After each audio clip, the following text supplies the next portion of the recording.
सलग 5व्या दिवशी इंडिगोची विमान सेवा विस्कळीत। आजही 1000 पेक्षा जास्त उड्डाणं रद्द होणार। इंडिगोचे सीईओ पीटर एल्बर्स यांची माहिती। 10 ते 15 डिसेंबर पर्यंत सेवा पूर्ववत होण्याचा अंदाज।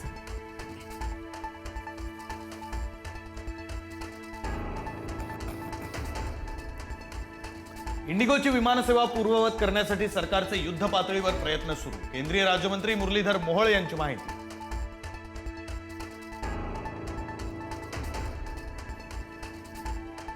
उपमुख्यमंत्री एकनाथ शिंदे आणि रवींद्र चव्हाण आज एका मंचावर येण्याची शक्यता। केडीएनसीच्या सावळाराम क्रीडा संकुलाच्या भूमिपूजन कार्यक्रमाला दोन्ही नेते एकत्र येण्याचा अंदाज।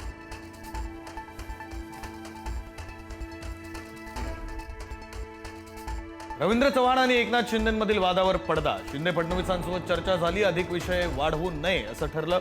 रवींद्र चव्हाणांची माहिती। तर उशिरा का होईना चव्हाणांनी चांगला निर्णय घेतला, शिरसाटांचा टोला।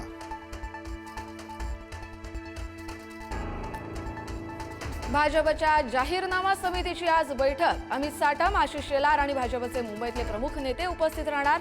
पालिका निवडणुकीच्या पार्श्वभूमीवर बैठकीचं आयोजन।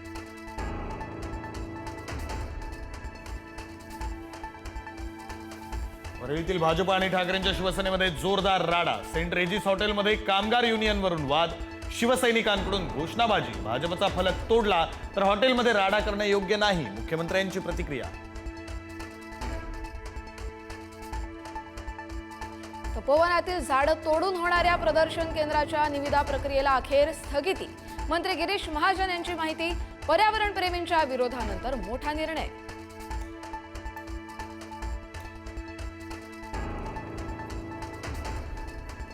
मुंडवा जमीन घोटाळा प्रकरणी पार्थ पवारांचा मामेभाऊ दिग्विजय पाटीलला नोटीस। आर्थिक गुन्हे शाखेकडून दिग्विजय पाटीलची 8 डिसेंबरला पुन्हा चौकशी।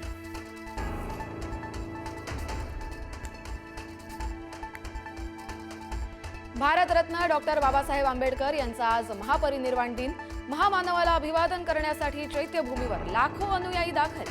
मुख्यमंत्री फडणवीस आणि उपमुख्यमंत्री शिंदे अभिवादन करण्यासाठी चैत्यभूमीवर जाणार।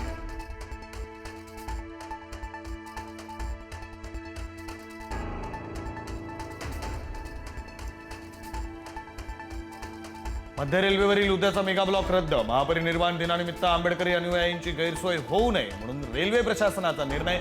तर पश्चिम रेल्वेवर आज रात्रकालीन ब्लॉक।